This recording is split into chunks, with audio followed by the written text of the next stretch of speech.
Hello everyone, आप सभी का मेरे यूट्यूब चैनल पे स्वागत है। आज मैं बात करूंगा नीट 2020 के एस्पिरेंट्स के बारे में। कई बच्चों की तैयारी अभी तक नहीं हुई है। हुआ क्या, आपका मार्च के मंथ में लॉकडाउन लगता है, डेट आती है 31 मार्च तक लॉकडाउन है। उसके बाद एक दूसरी डेट आती है 15 अप्रैल तक लॉकडाउन है।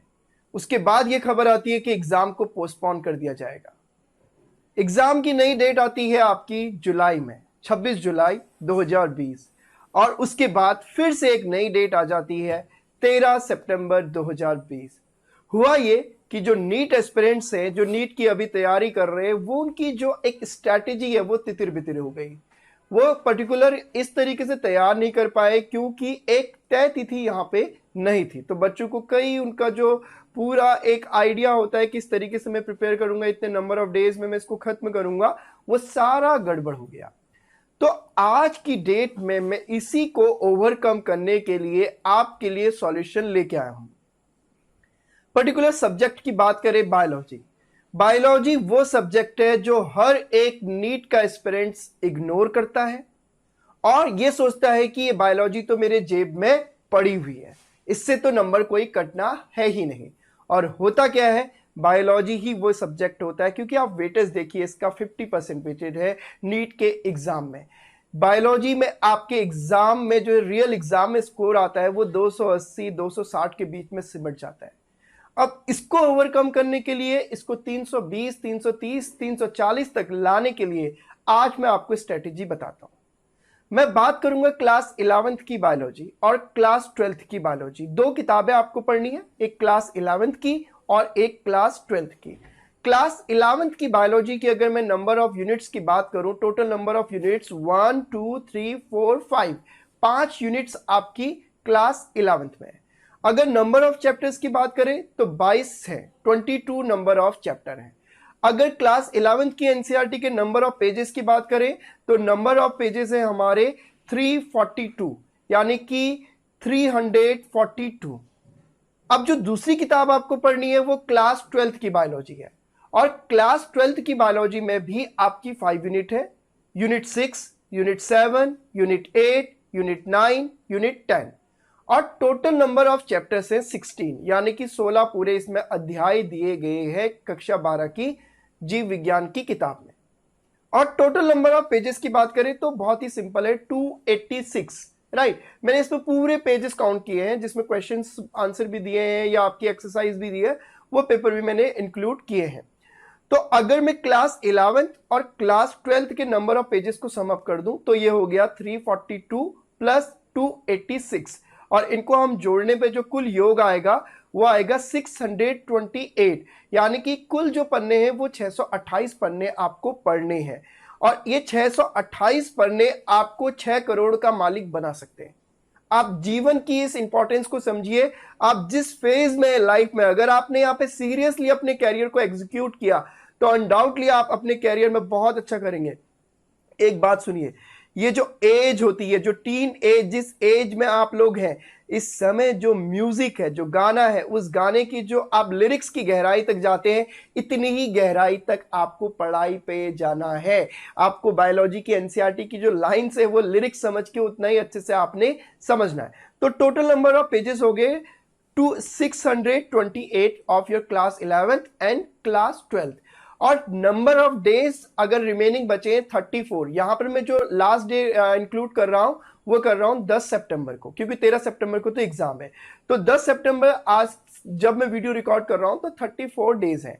तो 34 से अगर हम 628 को डिवाइड कर दें तो ये रफली फिगर आएगा आपके 18 पेजेस पर डे, यानी कि आप 24 घंटे में, एक दिन में अगर आप अपनी एनसीईआरटी के 18 पन्ने पढ़ते हैं तो आपका जो रिवीजन होगा वो 10 सितंबर तक कंप्लीट हो जाएगा।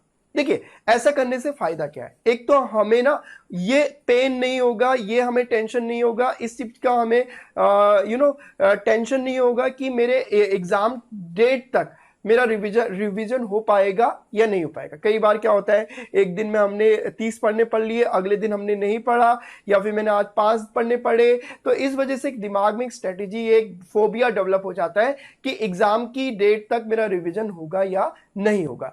तो ये स्ट्रेटेजी बहुत अच्छे से काम करती है, आपको बिल्कुल भी पेन नहीं होगा, आपको बिल्कुल भी ये फोबिया नहीं होगा कि एग्जाम तक मेरा बायो कवर हो पाएगा या नहीं हो पाएगा। तो 18 पेजेस आपको पढ़ने हैं पर डे, ये इजीली हो जाता है। 18 पेजेस आपने पढ़ने। अब रिवीजन कैसे करना है, देखिए रिवीजन कैसे आपको करना है, इसको बहुत इंपॉर्टेंट है। आपको कोई एडिशनली अब नोट्स बनाने की जरूरत नहीं है, जैसे कि हम रेगुलर क्लासेस में नोट्स बनाते थे, नोट्स बनाने की जरूरत नहीं है। जिस बुक में आप पढ़ रहे हैं उस बुक में ही हाईलाइट करने के लिए स्टार्ट कीजिए। अगर पहले से ही हाईलाइट है तो दूसरा आप कलर यूज कर सकते हैं, वहां पर उसको बार जो फिगर दिए हैं, जो फैक्ट दिए हैं, उनको हाईलाइट करके आप पूरी एनसीईआरटी को रीड करें। बहुत इंटेंसिव, बहुत ही आपको बहुत ज्यादा मात्रा में रिसर्च करने की जरूरत नहीं है, जो जैसा लिखा है उसको वैसे ही समझने की कोशिश कीजिए, ठीक है। और कई इंग्लिश के वर्ड अगर आपको नहीं आते तो अपने मोबाइल में गूगल ट्रांसलेटर डाउनलोड कर लीजिए। तो मोबाइल में गूगल ट्रांसलेटर जब आप डाउनलोड कर लेंगे तो इजीली वहां पे आप टर्म को सर्च करेंगे और हिंदी में या उसका जो मीनिंग होगा आप पे निकल के आ जाएगा। तो इस तरीके से हम बायोलॉजी का रिवीजन करेंगे। फिर से दोहरा रहा हूं, आपको बहुत ज्यादा रिसर्च नहीं करनी है, पेज टू पेज पढ़ना है, फिगर्स और फैक्ट को अच्छे से याद करना है, इतना आपको करना है रिवीजन के लिए। बहुत ही ज्यादा गहराई में नहीं चले जाना रिवीजन के, ठीक है, क्योंकि आपको केमिस्ट्री और फिजिक्स भी पढ़ना है साथ साथ में, ठीक है। अब कुछ चैप्टर ऐसे होते हैं जैसे कि human physiology, plant physiology, molecular genetics और आपका बायोटेक्नोलॉजी, ये कुछ कॉन्सेप्चुअल होते हैं, ये आपकी रैंक को डिसाइड करते हैं। यहां से थोड़ा आप एंटिसिपेट कर सकते हैं कुछ क्वेश्चन अच्छे लेवल के, तो इनको थोड़ा सा आप अच्छे से पढ़िए। ये जो चीजें हैं, ये जो, और इकोलॉजी, ये जो मैंने आपको टॉपिक्स बताए, इनको बहुत अच्छे से पढ़िए, ठीक है।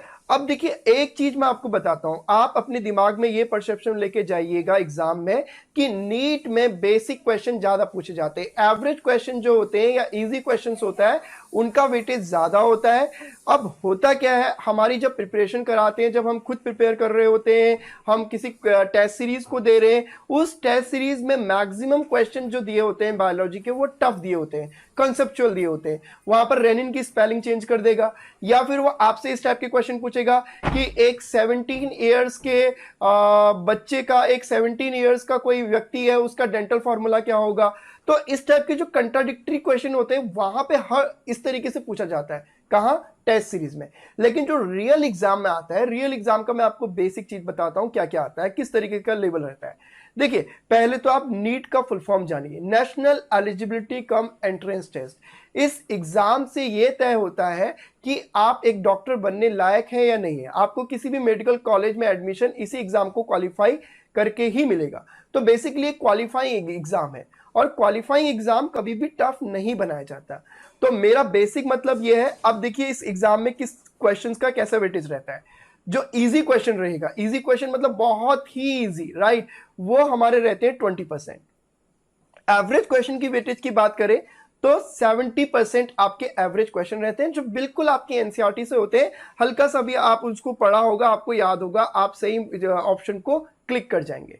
10% जो क्वेश्चन होते हैं थोड़ा सा डीप, मतलब कॉन्सेप्चुअल होते हैं, थोड़ा सा हम उनको कह सकते हैं हार्ड बोल सकते हैं। अब ये जो 10% होते हैं ये आपकी मेरिट, ये आपका सिलेक्शन डिसाइड नहीं करते कि आपका गवर्नमेंट कॉलेज मिलेगा या नहीं मिलेगा। ये आपके जो टॉप 10 मेडिकल कॉलेज होते हैं उनके लिए फाइट करने के लिए होता है। लेकिन हम क्या करते हैं, हम पूरे ईयर इन 10% के लिए ही प्रिपेयर करते रहते हैं। होता क्या है ना, आपको मैं ये एक बहुत फैक्ट की एक चीज बता रहा हूं, जब तक आपको ये दिखाया जाता है कि नीट बहुत कठिन एग्जाम है, आपको हार्ड क्वेश्चन दिए जाते हैं, इवन दो बायोलॉजी में भी आपको कंसेप्चुअल क्वेश्चन बहुत ज्यादा दिए जाते हैं, ये इस प्रकार के क्वेश्चन केवल 10% रहेंगे। और कौन से चैप्टर से आते हैं, आपके बायोटेक्नोलॉजी से आ सकता है, मॉलिक्यूलर जेनेटिक्स से, प्लांट फिजियोलॉजी से, या ह्यूमन फिजियोलॉजी से, जो कि आप इजीली कर लेंगे। अगर आपको थोड़ा बहुत अगर अच्छे से आपने पढ़ा है वो आप इजीली कर लेंगे। आज जब मैं वीडियो रिकॉर्ड कर रहा हूं 6 अगस्त है, आज ही से शुरुआत कीजिए पढ़ना, ठीक है। आराम से नंबर ऑफ पेजेस को डिवाइड कीजिए और हर दिन 18 पेजेस पढ़िए। अनडाउटली आप नीट में बहुत अच्छा करेंगे। आप सभी का वीडियो देखने के लिए धन्यवाद। चैनल को सब्सक्राइब और लाइक करना ना भूलें। Thank you everyone.